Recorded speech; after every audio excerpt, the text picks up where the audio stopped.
When I was a kid, the disaster we worried about most was a nuclear war. That's why we had a barrel like this down in our basement, filled with cans of food and water.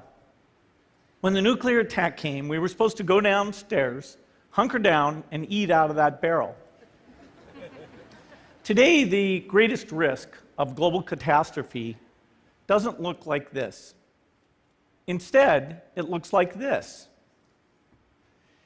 If anything kills over 10 million people in the next few decades, it's most likely to be a highly infectious virus rather than a war.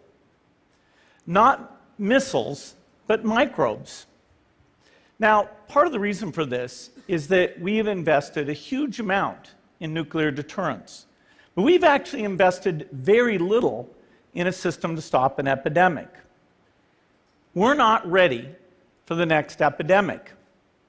Let's look at Ebola. I'm sure all of you read about it in the newspaper. Lots of tough challenges. I followed it carefully through the case analysis tools we use to track polio eradication. And as you look at what went on, the problem wasn't that there was a system that didn't work well enough. The problem was that we didn't have a system at all. In fact, there are some pretty obvious key missing pieces. We didn't have a group of epidemiologists ready to go who would have gone, seen what the disease was, see how far it had spread. The case reports came in on paper.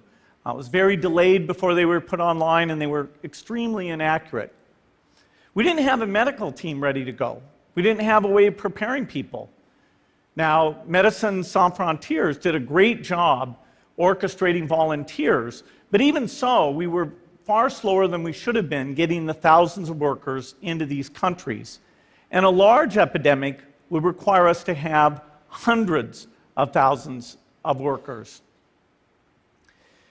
There was no one there to look at treatment approaches, no one to look at the diagnostics, no one to figure out what tools should be used.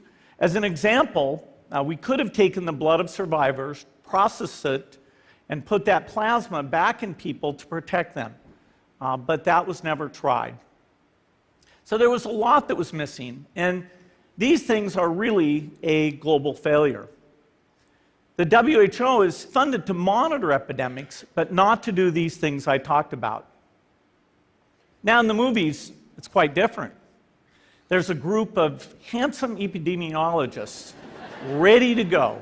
They move in, they save the day, but that's just pure Hollywood.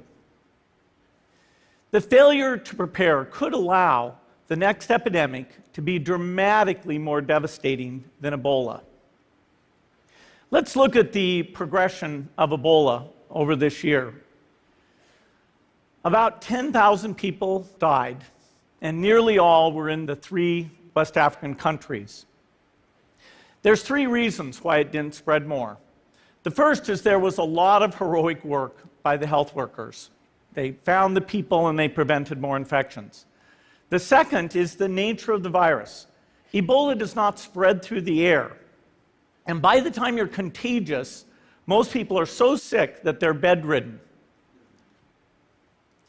Third, it didn't get into many urban areas, and that was just luck. If it had gotten into a lot more urban areas, the case numbers would have been much larger. So next time, we might not be so lucky. You can have a virus where people feel well enough while they're infectious that they get on a plane or they go to a market. The source of the virus could be a natural epidemic like Ebola, or it could be bioterrorism. And so there are things that would literally make things 1,000 times worse. In fact, let's look at a model of a virus spread through the air like the Spanish flu back in 1918. So here's what would happen. It would spread throughout the world very, very quickly. And you can see there's over 30 million people die from that epidemic. So this is a serious problem. We should be concerned. But in fact, we can build a really good response system. We have the benefits of all the science and technology that we talk about here. We've got cell phones to get information from the public and get information out to them. We have satellite maps where we can see where people are and where they're moving. We have advances in biology that should dramatically change the turnaround time to look at a pathogen and be able to make drugs and vaccines that fit for that pathogen. So we can have tools, but those tools need to be put into an overall global health system, and we need preparedness. The best lessons, I think, on how to get prepared are, again, what we do for war. For soldiers, we have full-time waiting to go. We have reserves that can scale us up to large numbers. NATO has a mobile unit that can deploy very rapidly. NATO does a lot of war games to check, are people well-trained? Do they understand about fuel and logistics and the same radio frequencies? So they are absolutely ready to go. So those are the kinds of things we need to deal with an epidemic. What are the key pieces? First is we need strong health systems in poor countries. That's where mothers can give birth safely, kids can get all their vaccines, but also where we'll see the outbreak very early on. We need a medical reserve corps, lots of people who've got the training and background who are ready to go with the expertise. And then we need to pair those medical people with the military, taking advantage of the military's ability to move fast, do logistics, and secure areas.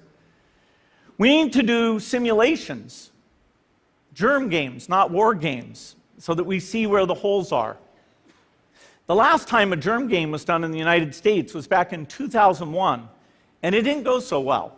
So far, the score is germs 1, people 0. Finally, we need lots of advanced R&D in areas of vaccines and diagnostics. There are some big breakthroughs, like adeno-associated virus, that could work very, very quickly. Now, I don't have an exact budget for what this would cost, but I'm quite sure it's very modest compared to the potential harm. The World Bank estimates that if we have a worldwide flu epidemic, global wealth will go down by over $3 trillion, and we'd have millions and millions of deaths. These investments offer significant benefits beyond just being ready for the epidemic. The primary health care, the R&D, those things would reduce global health equity and make the world more just as well as more safe. So I think this should absolutely be a priority. There's no need to panic. We don't have to hoard cans of spaghetti or go down into the basement. But we need to get going because time is not on our side. In fact, if there's one positive thing that can come out of the Ebola epidemic, it's that it can serve as an early warning, a wake-up call to get ready. If we start now, we can be ready for the next epidemic. Thank you.